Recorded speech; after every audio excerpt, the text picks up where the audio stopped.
Посмотри на мой кубик, там всегда 20. С этой бандой лучше вообще не связываться. Put up, put up, put up, put up. Oh. Yeah. Silent Go. Infernal Engine. Подпишись, если хочешь такие же криты.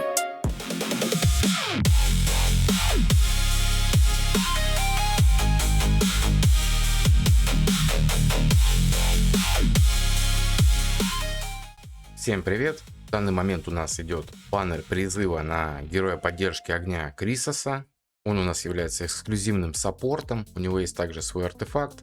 Баннер этот уже запускается второй раз подряд, возможно, игра нам просто дает шанс тем, кто в прошлый раз совершил ошибку и не стали его крутить. И после окончания баннера, прямо на следующий день герой уже понадобился на финальном боссе, и многие пожалели, что не стали его крутить. В данном сезоне возможна ситуация повторится, так как у финального босса также есть усиление, есть щиты.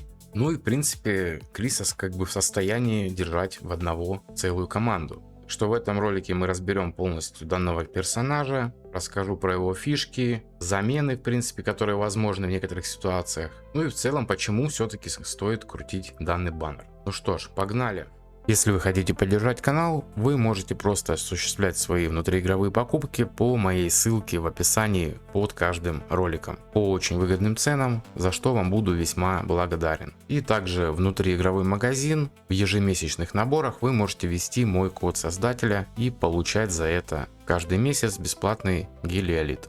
Вкратце пробежимся по его навыкам. У него есть аура на защиту, которая действует в испытаниях таких как феи, столпы, бездна и так далее. Также пассивный навык, когда у нас заканчивается щит по любой причине, будь это просто по истечению времени, либо нам его разбили, либо рассеяли, неважно. От половины прочности щита мы получаем лечение.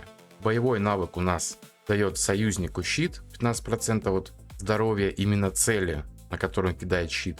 И с врагов рассеивает усиление, то есть это очень мощно для боевого навыка, то есть он и щит кинул, и рассеял усиление, тем более с боевого, что во многих ситуациях это очень полезно на многих боссах. Это основная фишка Крисоса, то что он может рассеивать усиление, поэтому на многих боссах, там где его можно было в принципе заменить каким-нибудь Синареллом, но за счет рассеивания он заходил намного лучше, и из-за этого по урону результат выходил лучше именно с Крисосом. Ну и собственно ультимейт накидывает на всех щиты на 25% от здоровья цели на 10 секунд. И также по всей карте на всех врагов кидает штраф к атаке на 10 секунд. И при этом еще и рассеивает все щиты со всех врагов. Тоже для ультимейта прям очень круто. И также есть уникальный талант. После того как щит у нас либо снят, либо заканчивается, у нас снимается одно ослабление. То есть, если какой-то босс кидает на нас либо ослабление, мы берем, просто подбираем такой тайминг, что, допустим, ульта будет за 10 секунд до того, как на нас босс должен кинуть эти ослабления. То есть, на нас накидывается щит, мы вешаем там штраф атаки, если есть щиты, то рассеиваем их. И в тот момент, когда на нас, получается, босс будет вешать ослабление, он их, получается, вешает, у нас заканчивается щит, по истечению времени вот эти 10 секунд, которые он дает своей ультой, и соответственно моментально с нас сразу же эти ослабления будут счищаться. Поэтому тоже очень круто, то есть он у нас штрафует, дает щиты, рассеивает щиты тоже с врагов, рассеивает их усиление, чистит, хилит, короче очень много плюсов, и сам по себе он очень мощный. По поводу замен, кем можно будет заменить этого героя, в принципе, если рассматривать саппортов огня, то тут довольно-таки все печально, потому что очень мало их. Если брать первый сезон, то кроме Крисоса у нас тогда вообще никого не было именно в огне. Потом уже появился у нас Синарелл, тоже довольно-таки неплохо держит пачку, кидает штрафы. Если дать посох, то будут и щиты, но он не танк. То есть, если у нас босс бьет по всем, то да, в принципе, он неплохо зайдет. Есть чистка с неуязвимостью под ультой именно на одну цель. Напомню, что Крисос чистит всю команду. И также нет возможности рассеивать усиление именно с врагов. Ну и также танчить он у нас не будет. Хилить, да. Держать пачку, да. Танчить, нет. Эльминистер, который также есть не у многих, это такой больше второй саппорт на подстраховку, там из-за каких-нибудь там штрафов, либо антиконтроля можно его ставить, но ни в коем случае не замена, он не будет никакую команду в соло держать. Предельно бюджетный вариант, который мы также использовали в первых сезонах, но прям чтобы держать команду, то тоже нет. Штрафов нету, есть только щиты с лечением, ну и плюс заливка. Но сейчас боссы такой сложности, что держать команду на Адольфусе не получится. Ну и также Ненча, который, в принципе, здесь он у нас Нара, но про него уже многие забыли, что он вообще существует. Ну да, есть такой герой-танк, который может также накинуть штраф, отхилить при этом. Но на этом все. Щитов нету, для этого нужно будет ставить посох. Ну и рассеивания щитов и усилений непосредственно с целей тоже нету.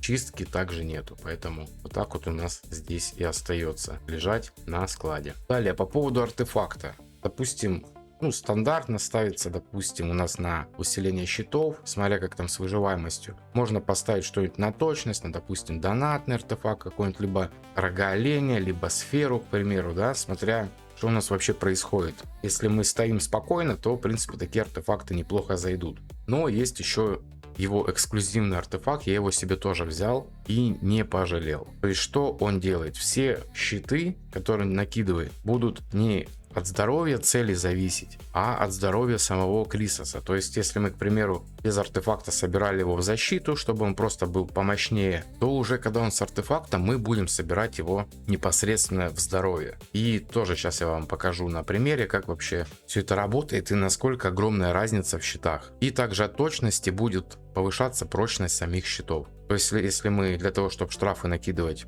будем собирать ему точность, то от этого мы ничего не потеряем. Не нужно нам, к примеру, там ставить все руны на здоровье. Можно спокойно поставить на точность. В допах тоже брать точность, спокойно накидывать штрафы, и при этом наши щиты также будут увеличиваться. Поэтому не бойтесь, если у вас, допустим, есть артефакт, жертвовать здоровьем ради точности, так как щиты от этого станут такими же мощными, как и были. И по пробуждениям. Допустим, я вот эту базу собрал, основную, это прям, чтобы в идеале, то дать ему артефакт и первое пробуждение. Почему именно первое? Когда он будет использовать боевой навык, он будет кидать щит не только на нашего союзника, но и себе тоже.